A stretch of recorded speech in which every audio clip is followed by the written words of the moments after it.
There are new rules in college football this season involving yard lines for kickoffs, how onside kicks can be covered, what happens when a player loses his helmet during a play, plus some blocking rules that deal with safety issues. We asked Walt Anderson, the Big 12 coordinator of football officiating, to guide us through the new rules. Regular kickoffs now will be from the 35-yard line.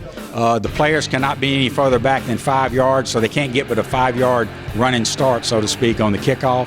If you have a touchback, kickoff goes into the end zone, it's coming out to the 25-yard line instead of the 20.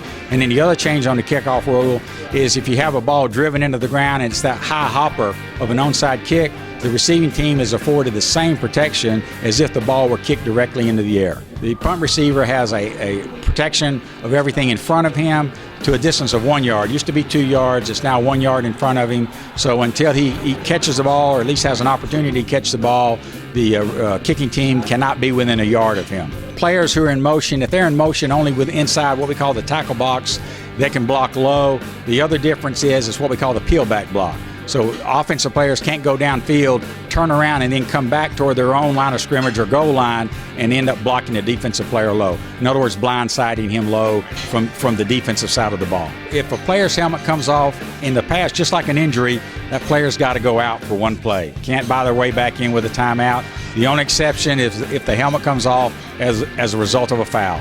In that situation, the player can still participate. The other part of the rule, once the player's helmet comes off, he has to stop play. He cannot continue to participate in the play. If he does, then he would be subject to a 15-yard penalty. Like a lot of new rules, we're going to end up seeing how this rule ends up playing out.